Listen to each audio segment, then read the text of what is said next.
And now I invite the pioneer in various, a person who has seen a vision of global cities with smart solutions, a very renowned personality, Mr. Nikhil Gandhi, Chief Mentor of Navi Mumbai Smart City Infrastructure Limited, for a 5 minutes presentation.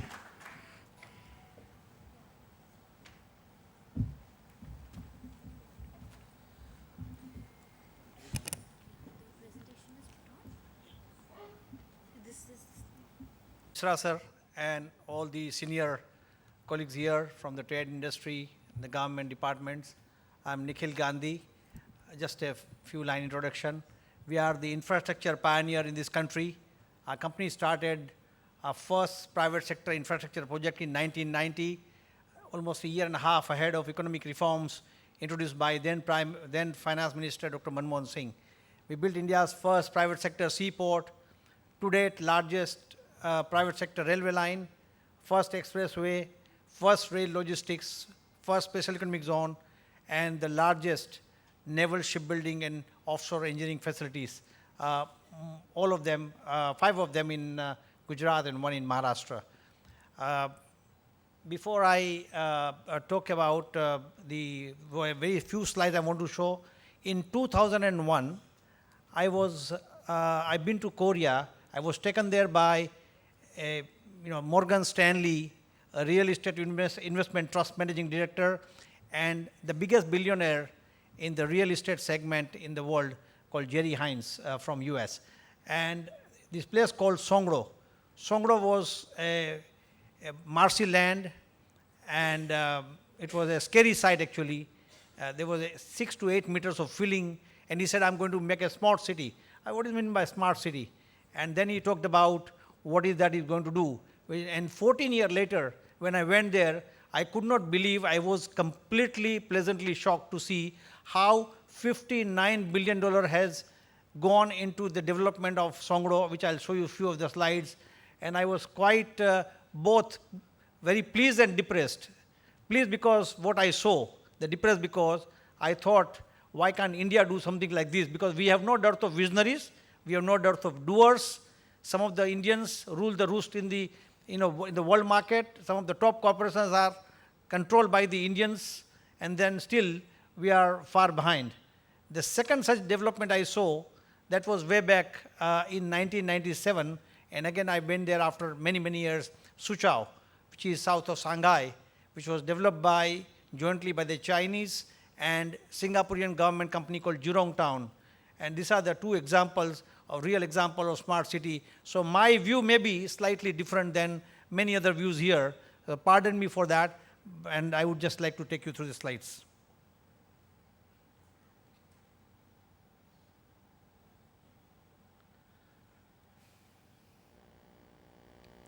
I think we must compliment Government of India for coming out with one of the most boldest, path-breaking, and visionary policy. But ultimately, as Mr. Sir has said, that icing on the cake is ICT, but real development is a brick and mortar. Unless and until the brick and mortar comes into play, ICT has no role to play.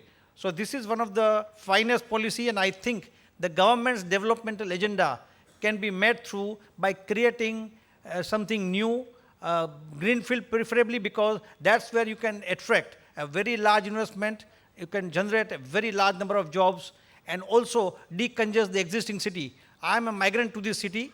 There are 15 million plus in this city. The people from all over the country, when they migrate from their respective place where they want to go to, Delhi, Bombay, Bangalore, Madras, this city will choke. So you have to decongest the cities, and if the development based on the policy of the government of India is achieved, the existing city will also get a lot of vibrancy.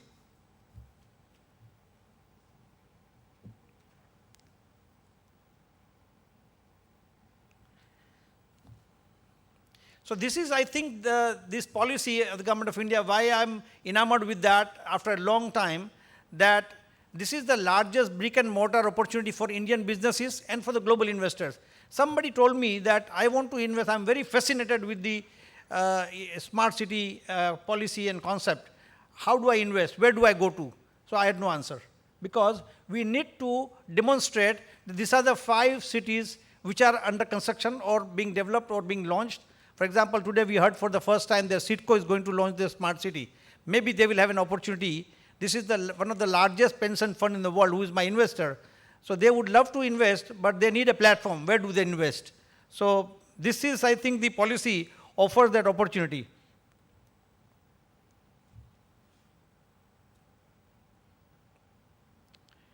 It's a great multiplier effect. I think this is the highest ever. I think the economic growth, a further new round of reforms can be led by this policy.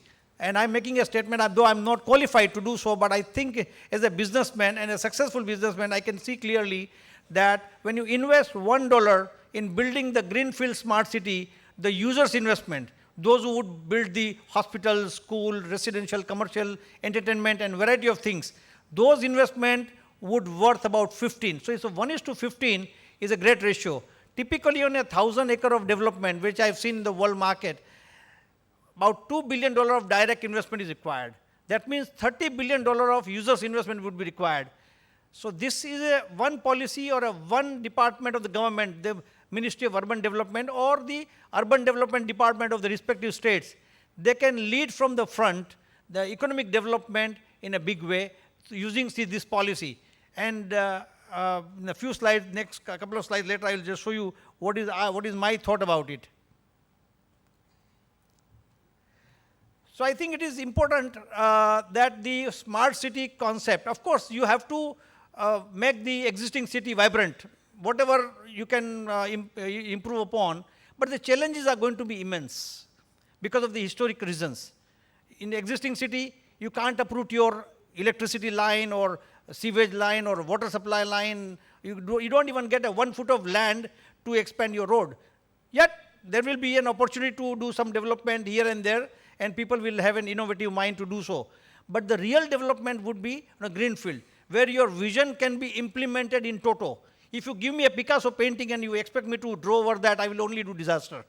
But if you give me a clean canvas, I may not be as good as Picasso, but I will try to do very near to that. So it's all about, the smart city is all about building the brand new cities where a large amount of brick and mortar will come into play. If you recall, some of the senior people would recall that during Prime Minister Vajpayee's time, they came up with the economy was static. It was actually sleepy. And we had barely $24 billion foreign exchange reserve. That is the time the Golden Quadrilateral Road project was introduced. And economy started moving because you need cement, steel, concrete, equipment, system, you generate new jobs. In an existing setup, the new jobs will not be as much. Yes, the citizen's life will become much easier, which is very important because, and I love to do so because I love in a city like Bombay where it's required a lot of improvement. So I'll be very happy. But can we create a humongous number of jobs, large number of jobs? I have my doubt. The smart city is expected to provide best of business, living, learning, recreation, health, smart features, and smart solutions. So all those things, if you bring in the Cisco of the world or Jurongtan of the world or Siemens of the world and variety of such companies, they will have a better opportunity to demonstrate their capability and their vision if they are provided the blank canvas, the free land. As we are all aware that the land acquisition is going to be the biggest challenge. It is currently today, and it's going to be bigger and bigger challenge. Whether the land acquisition bill is passed in the parliament or not, the challenge is going to be there, because for a farmer, a 2-acre land is more valuable than your 10,000 crore rupees worth of project. And we understand that. So people who has a land, the government must partner with that, because this is the kind of policy framework which is bound to succeed more if it is PPP, because if I'm a user of a city, I'll feel more comfortable if government is also attached, some way partnering with the project, because city like this is not built by private sector ever before. So while private sector is most welcome, but the government participation will go a long way.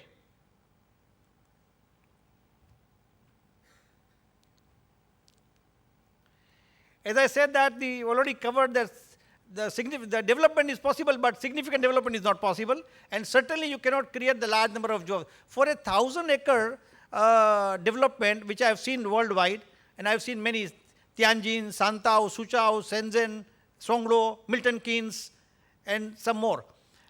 So on an average, 1,000-acre greenfield development could generate economic activities for almost 500,000 people, which is a lot if it is next to tier 1. If it is next to tier 2, maybe half of that. But it's still a lot. So if you create 10 greenfield cities, the number of jobs it will create is mind-blowing.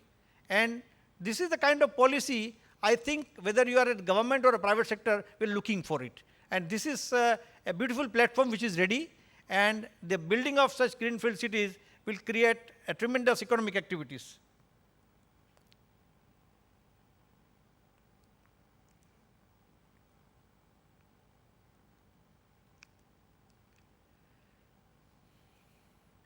I already covered that, golden quadrilateral. So this is the photograph which I was very proud of and also felt a little depressed that 14 years ago, 2001, when Mr. Jerry Hines, he himself is a great visionary, he took me there and it was a swampland, marshy land. And I said, how much is the depth here, sir? He said 6 to 8 meters.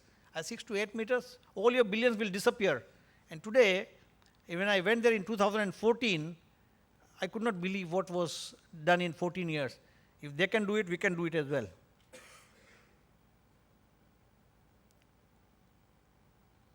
And then I came back, and I got an opportunity to meet with the then Prime Minister Vajpayee sir, and I submitted a 3-page note, a global cities with the smart solutions. And he asked me, आप खाली ये ही लाए हैं या इसके साथ में आप इसको कैसे आगे बढ़ाएंगे उसका भी कुछ माइंड में आप सोच के कुछ आए हैं. So it was a very wonderful question. I couldn't believe that, but that was the time. Of course, they didn't move forward there. But this Songlo, when I went there and to see that how it has actually come out, I just couldn't believe that. I mean, this is something we Indian can very well do it.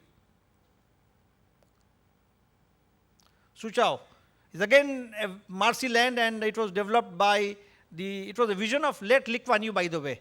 This is not Chinese. Smart cities and SEZs are the vision of late Lee Kuan Yew, who actually, incidentally, I must spend a minute to say that maybe Dadu sir would be interested to hear this. In 1965, we were here and China was here. In 1980, we were almost same. In 1997, when I first went to China, China was here and we were here, and I could figure out that place like Shenzhen, which was a fisherman hamlet, and 2,000 population, about 10,000 yuan revenue. That was in 1981. In 16 years, thanks to the vision of Lee Kuan Yew, it was $45 billion exports, 4 million jobs, and this just is seen to be brilliant facilities. And then I was a proud team member when late Murasoli Maran went to see in 1999. When I came and made a presentation to Mr. Nipendra Mishra, who was then Additional Secretary of Commerce. And he could not believe that what I was talking about. And then a big team went to China, and I was a part of that. And it was something which was completely mind-blowing. So Chinese growth is all attributed to the creation of such smart cities and the special economic zone. And so something like that I always dreamt about in my lifetime. If something like this we can create, even in a smaller scale or a lesser scale. But something like this is, very possible. So, coming back to, in 1965, India built the first free zone in Kandla. In 1970,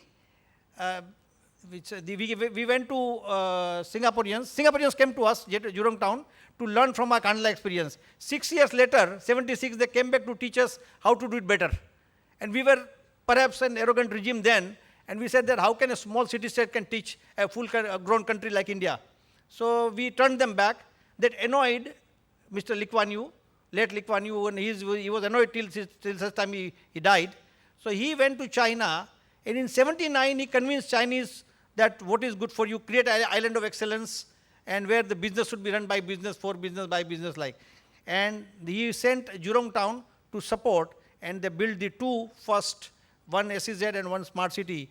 So that was India's loss was China's gain. Actually, what China did today, India could have done that. Anyway, better late than never. And we are late, but we could be latest also. So, Mr. Sir, you are in charge of this. You are a visionary. I must compliment you for this policy and the initiatives.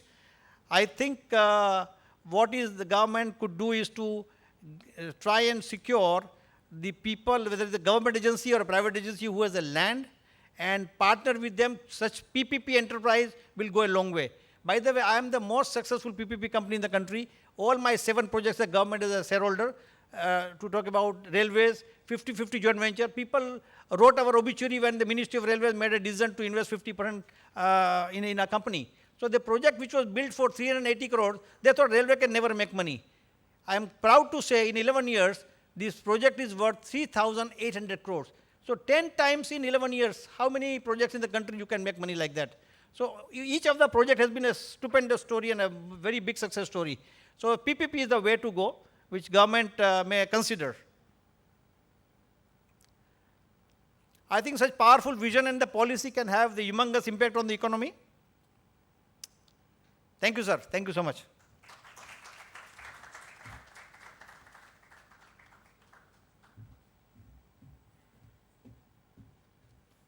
Thank you, sir.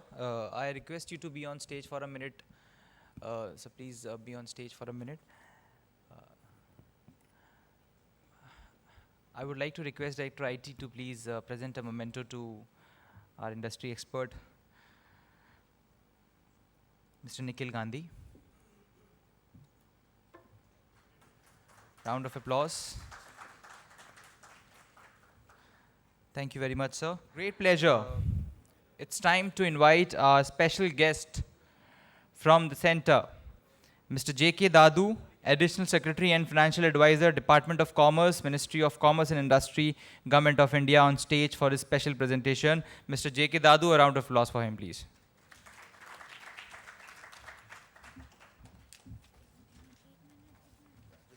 Just leave it here. Yeah. It's loaded. I think he's given me. Good morning, ladies and gentlemen.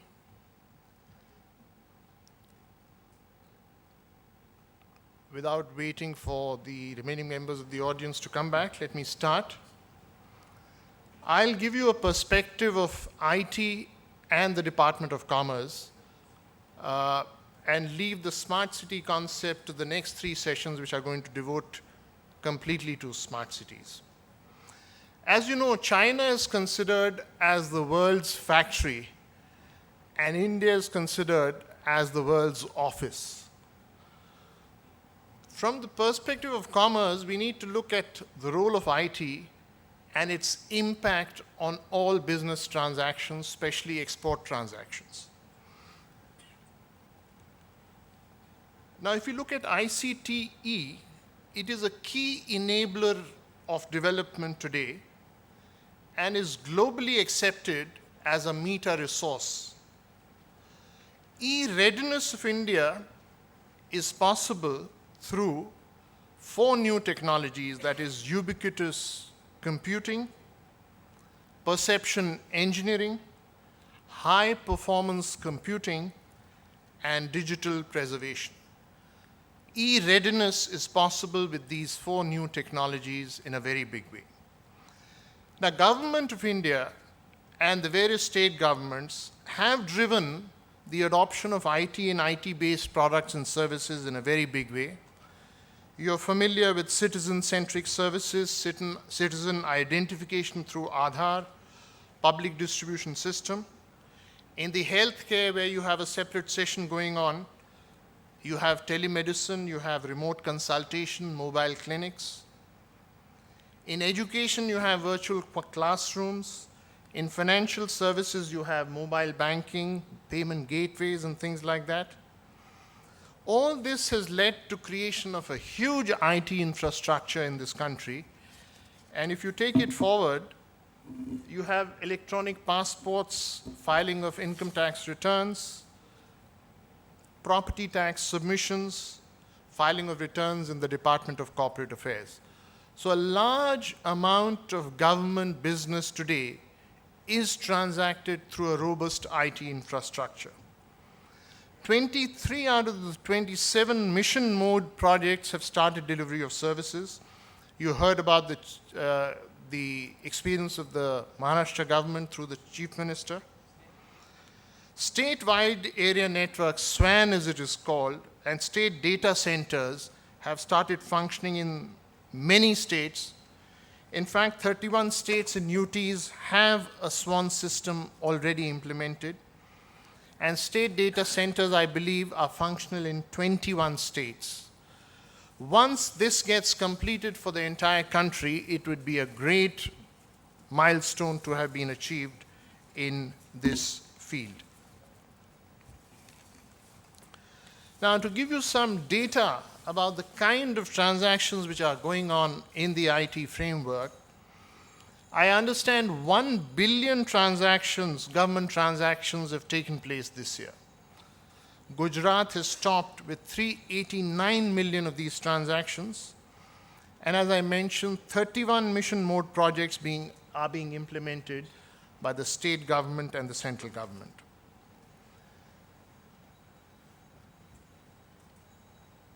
To enable transparency and efficiency, the Government of India has mandated the use of open source software in all e-governance projects implemented by different agencies.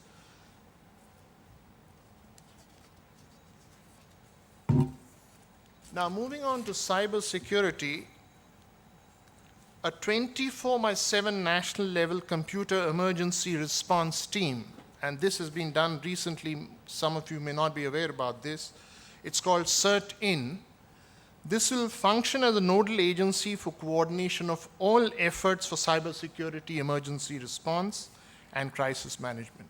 There's a major step taken forward which will ensure that cybersecurity becomes a reality to the extent it is possible. CERT-IN will function as an umbrella organization enabling creation and operationalization of sectoral certs, as well as facilitating communication and coordination action in dealing with all cyber crisis situations. McKinsey has said that if adoption of key technologies across sectors is spurred by the Digital India initiative, it can boost India's GDP by 500 million to $1 trillion. As you know, our GDP today stands at about $2 trillion, and by 2025, more than 25 to 50% of that additionality can come through digitization of India. Now, the significant impact of technology adoption in cloud technology, digital payments, digital identity, Internet of Things, intelligent transportation, you heard about that in the morning, advanced geographic information system, and next generation genomics are some of the things that are on the anvil. Affordability of devices, availability of infrastructure, digital literacy, and local content are issues that need to be settled.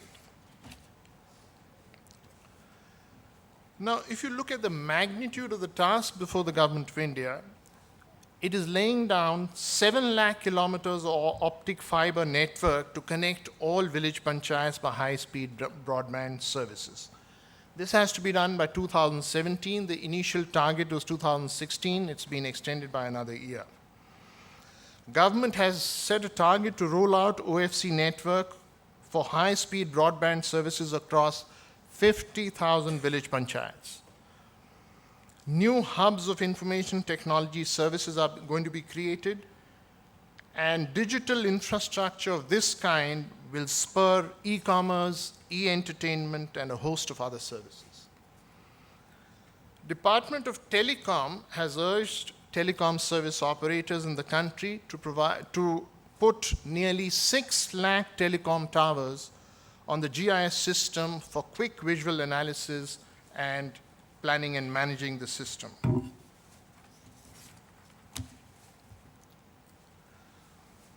Of the 6 lakh villages in our country, nearly 55,000 are still not connected by mobile telephones, despite the fact that we have 900 mobile phone users in the country.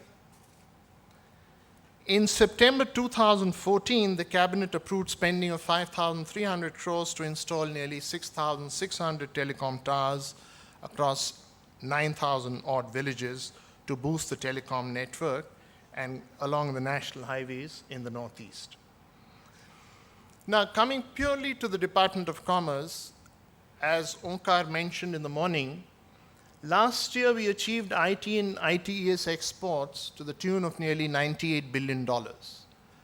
In the first 6 months of this financial year, we have already crossed nearly $62 billion, which means that the year may end at an unprecedented export figure of nearly $120 billion.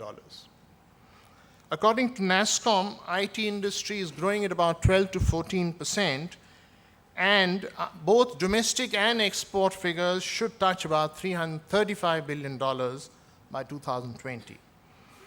IT services will contribute nearly $225 billion out of this and make it the leading service provider for the country. We are expecting this growth from new and emerging markets in Latin America, Asia Pacific region, China, Japan, and Africa. The new verticals that we think will bring this growth are utilities, transport, healthcare, media, and entertainment. Now, if you look at the BPO industry of India, it is currently estimated at $15 billion, according to NASSCOM. And this includes voice-based customer care, finance and accounting, insurance, and basic human resource functions. NASSCOM is responsible in a very big way in creating IT infrastructure and IT human resource development. It is setting up 9 more Indian institutes of information technology and helping to connect startup companies with system integrators. NASSCOM has also set up a Data Security Council of India and trained nearly 35,000 police officers and opened 8 cyber labs to do forensic and tackle cyber crimes.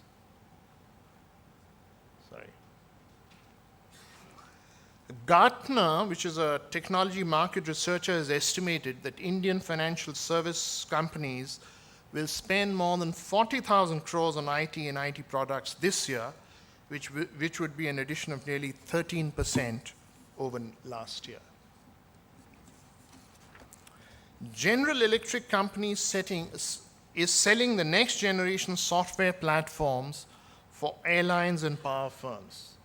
For instance, GE, as you may not be aware, has installed new software in 12,000 gas turbines, and 1% saving in fuel can help us save nearly $4 billion.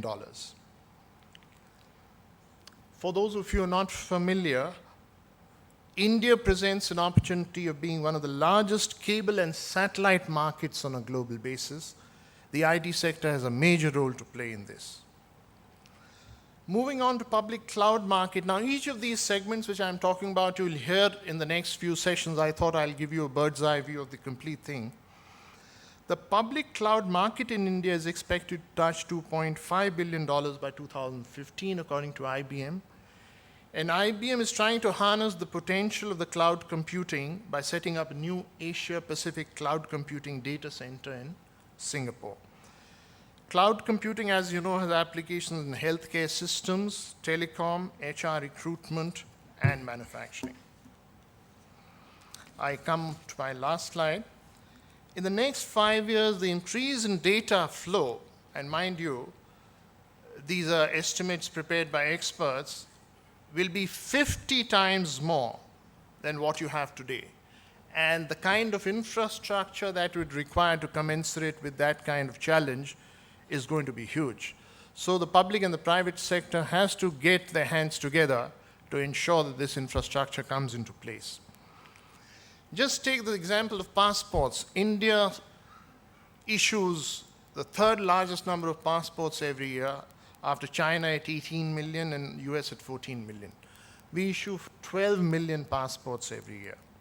A huge task which requires a huge infrastructure to ensure defect-free issuance of passports.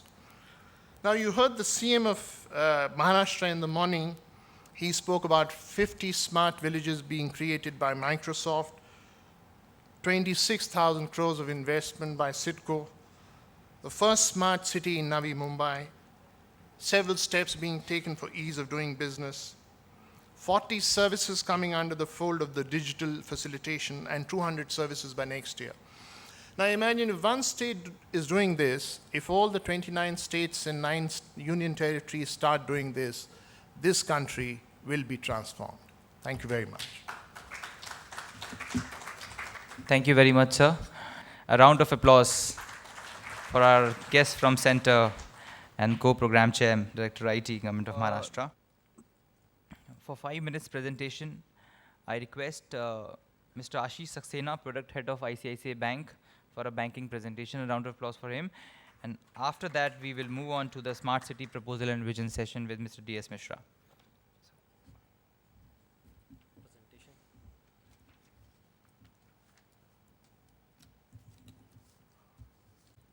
A very good morning to all of you. I'm here to present a small synopsis on our presence in the government banking and in the e-governance space.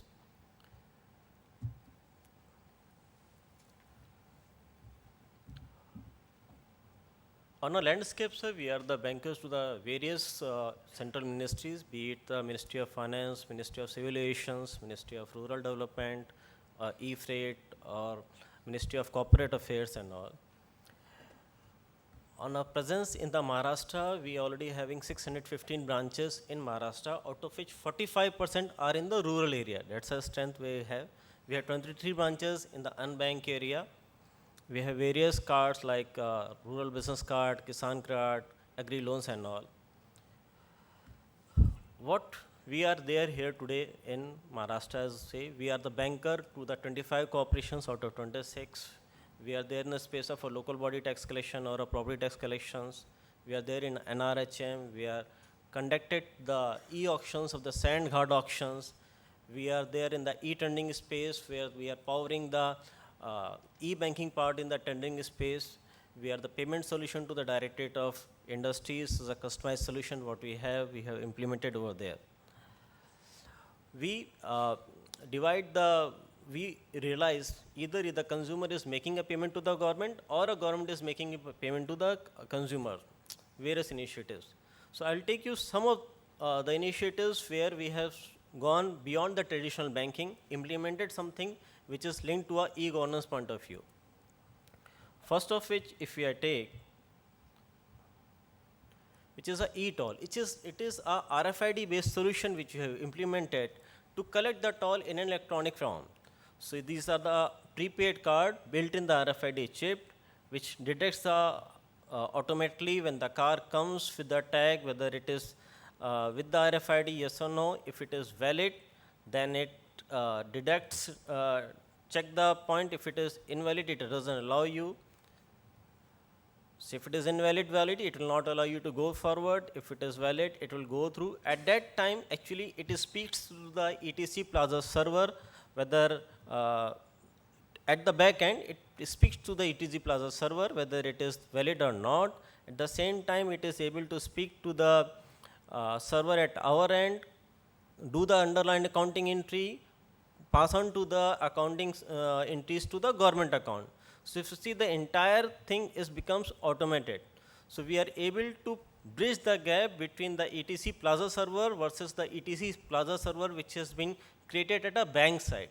So we are able to go beyond a ICICI Bank environment, undertake the integration with these kind of applications and do in a seamless fashion end-to-end basis. On a second stand examples, I'd like to take you through the e-tendering space where we are the banker to the more than 550 departments or divisions in the government of Maharashtra. We had already there in the sand auctions, we are conducting 28 district sand auctions, some of the renowned departments already on the dais. What actually we do in this e-tendering space is, basically when the bidder registers, he'll end up making a document fee payment, or he uploads a document, submit a price bid, do a technical relation, then either a refund is there or if he wants the bid, after a price bid, then either the money goes to the government department or a refund to the bidder. This entire movement of a funds, right from a document fee payment to the EMD payment, to the refund, to the unsuccessful bidder, be it on technical relation or on the price relation, as well as the transfer to the government account. Everything is automated end to end in a seamless fashion.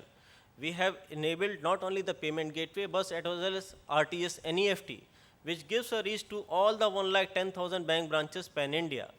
This gives the complete removal of all the manual legs which were there in the submission of a bid, including the refund part.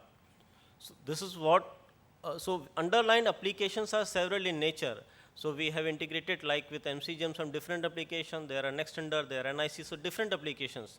So we have once again gone beyond the ICCI banking boundaries, integrated with the underlying applications which are used in the corporations or the divisions, and complete stitched the banking part end-to-end basis.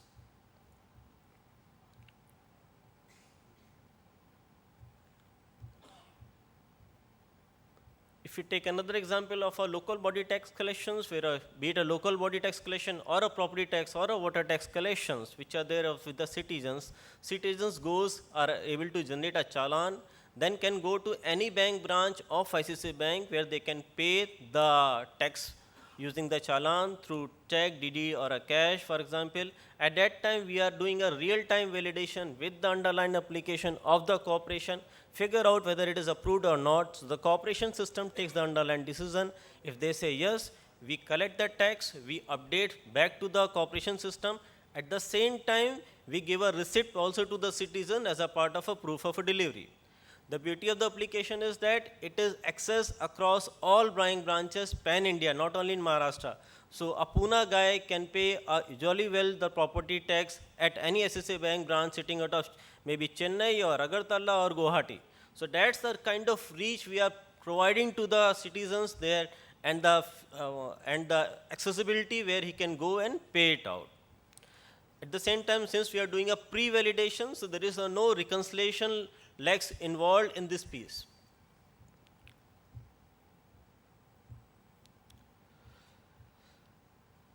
We have built a couple of solutions on the pollution control board also. We have seen that they are going to the online consent management system, they are accessing their accounting engine. Once again, we have gone a step ahead from our boundaries, traditional boundaries. We integrated with the NIC applications where this entire platform is there. Once they go in their accounting engine, they are able to select the RTS NEFT or the net banking or the card option. They are able to pay on a real-time basis, the live values, and then it comes to our side. We are able to pass the accounting entries, give the update back on a runtime basis, and do a settlement. So this is already live in a couple of states like Chhattisgarh, Jharkhand, and others. So once again, we are gone ahead outside applications and build this particular piece.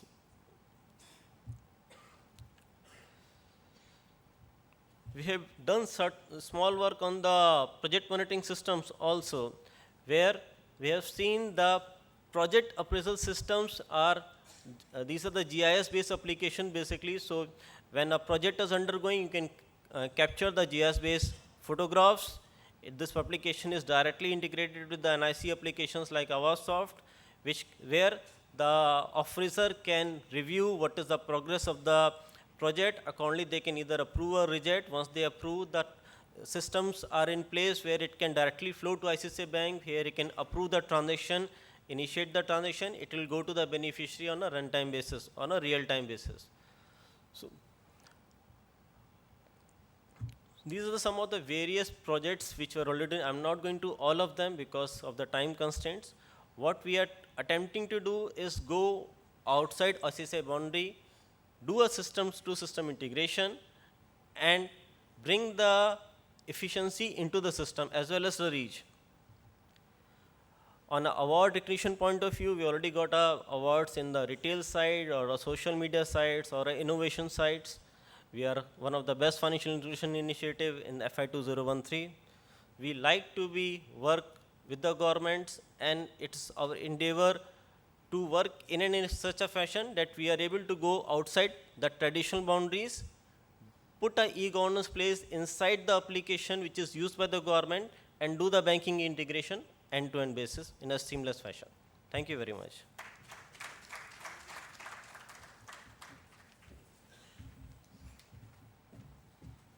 Thank you very much, Mr. Saxena.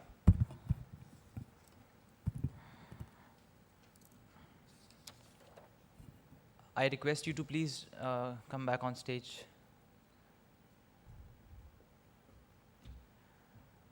I will request Additional Secretary, Department of Commerce, Mr. Dadu, Government of India, to kindly present a memento to Mr. Saxena.